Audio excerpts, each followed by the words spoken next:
When people see the title, Not Your Perfect Bahu, they often ask me the same question. Nadia, or Shakti, how they call me in India, you are so Dutch. Why are you writing about Indian daughters-in-law?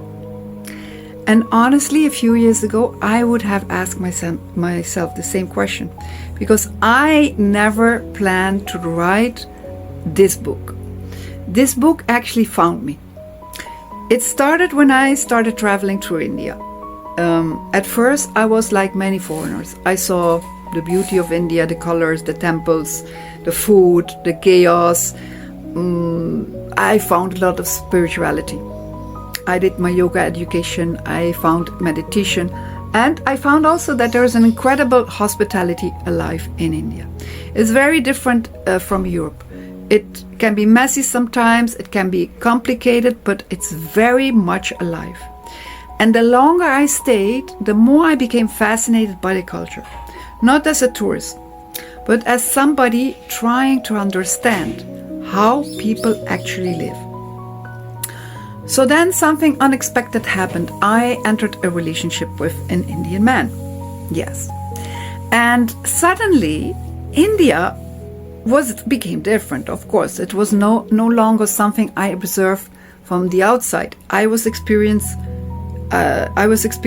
parts of the inside through conversations, through family meetings, family stories, through daily life experiences, through also expectations.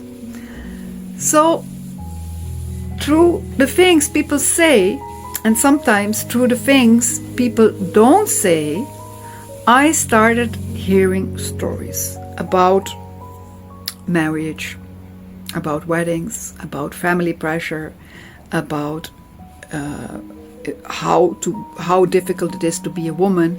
I hear the stories about the sons and the famous Bahu. Now, if you're not Indian, you might not immediately understand what that means, because a Bahu is the word for daughter-in-law. Simple. But at least that's the dictionary definition. But the longer I stayed in India, the more I realized that the word carries an entire world behind it. It's about expectation, it's about responsibilities, it's about traditions, it's about family honor, it's social pressure, it's sacrifice. It has to do with love, it has to do with duty, and it's all packed in one small word, Bahu. So I experienced lots of talking to women and men in India, and I was not judging, I was just listening to them. And I kept hearing the same stories in different cities, in different families, in different regions, in different castes. The same theme appeared again and again. Women trying to balance their own identity with family expectations. So lots of women trying to be modern and traditional at the same time. I experienced this. They want to be independent but ambitious, but they were also self-sacrificing, strong but never too strong. And I started thinking, how do you win that game? Because the rule seems to be impossible. So I traveled more and more and more. I went to big cities, small towns. I spent time with families. I saw interactions. I listened to conversations at dinner tables. I watched them. I watched the mothers. I watched the daughters. And the more I saw, the more I realized something, that this wasn't really a book about India anymore. It became a book about human expectations. India simply made those expectations visible to me, because Indian culture often places family at the center of life, yes, which has very positive things. It can be very beautiful, because there's always a certain support, there's a certain belonging, but there's another side of that. There's a lot of pressure, a lot of judgment, a lot of obligations, and there's fear of disappointment. And nowhere did I see that more clearly than in the role of Bahu, the daughter-in-law. Now, before anybody gets angry on me, I didn't write this book to be anti-India. No, I wrote this book to have the opposite. I love India. I spent years traveling in a country, and you don't spend years in a country when you don't love it.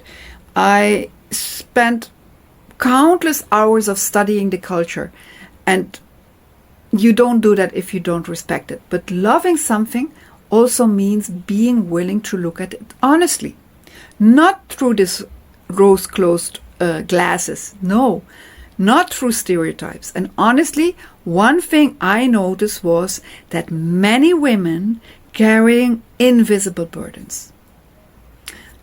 Not always because the families were bad or evil, not because mothers-in-law were monsters. No. But reality is rarely that simple. Most people were simply trying to do what they believe was right. Yet even good intentions can create pressure, isn't it? Even loving families can create pressure. Even traditions, they can create pressure. And that was the moment that I knew there was a book. And this book is not attacking anyone, no. This book is not blaming anyone, no. But this book is asking just questions. What happens, when a woman has to become the perfect Bahu? Because everybody expects something different from her. So what happens when she slowly starts losing her own voice? Perhaps the most important question of all. Can a woman love her family without losing herself? And I think this question became the heart of the book, Not Your Perfect Bahu. And it's really a book inspired on real life stories, on real life travel, on real life relationships in India. And I got inspired because of all these stories of these women. And my goal was never to become the perfect Bahu, but my goal is simply to remain yourself in that relationship.